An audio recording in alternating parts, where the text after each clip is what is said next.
আজকে আমি বাটা মাছের ঝোল বানিয়ে দেখাবো। ঝোলটা একটু অন্য রকমের, মশলাটা একটু আমি অন্য রকমের দিয়েছি, পাতলা ঝোল হবে। আমি এর জন্য বাটা মাছগুলোকে ভালো করে পরিষ্কার করে নুন আর হলুদ মাখিয়ে রেখেছি আধা ঘন্টা আগে। এবার আমি দেখাবো কেমন করে রান্নাটা করছি। আমি এটাতে একটু আলু দেব, আলুটা আগে কেটে নিচ্ছি।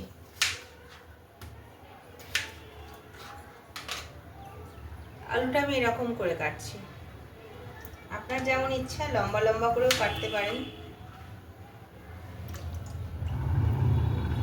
বেশি না, দুটো আলু দেবো খালি।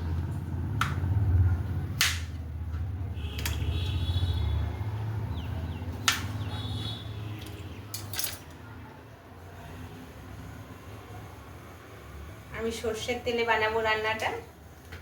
তেল দিয়ে দিচ্ছি কড়াইতে। আমি এই তেলটাতেই রান্না করি।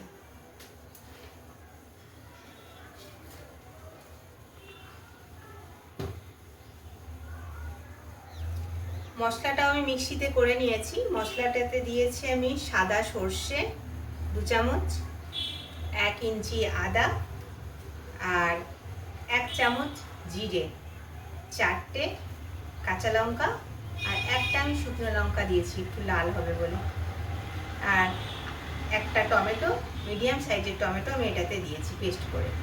এটাতে আমি নুন হলুদটা দিয়ে রাখছি।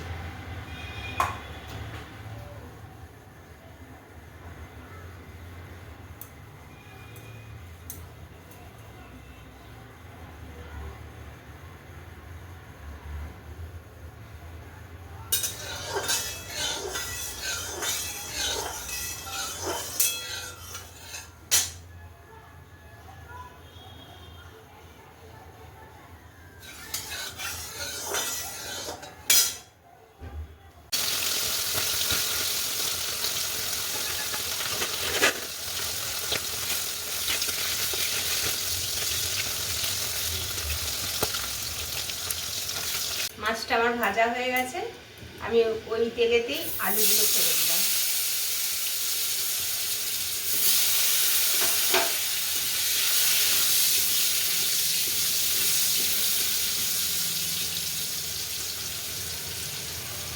আলুতে একটু নুন হলুদ দিয়ে দেবো।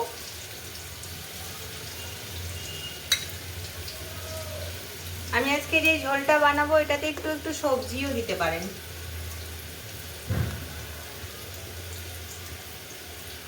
এটাতে একটু একটু সবজি দিলেও ভাল লাগে, যেমন বেগুন হলো, পটল হলো।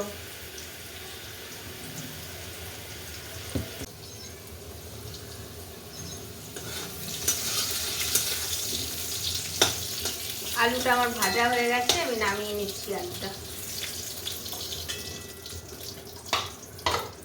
আমার কড়াইতে তেল যথেষ্ট আছে ঝোলের জন্যে, ওই জন্য আগেই আমি এটাতে বেশি তেল দিয়ে দিয়েছিলাম। একটুখানি কালো জিরে দিয়ে দিলাম,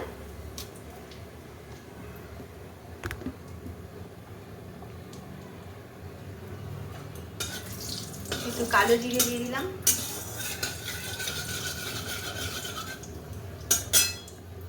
এর আমি মশলাটা দিয়ে দেবো।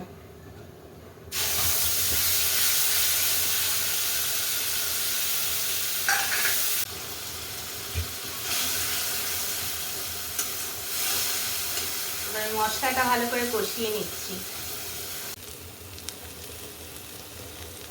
একটু সুন্দর তেলটা ছেড়ে দিয়েছে, এটাতে জল দিয়ে দেবো। আমার এটা ঝোল থাকবে, কিন্তু এই ঝোলটার মধ্যে না নামাবার আগে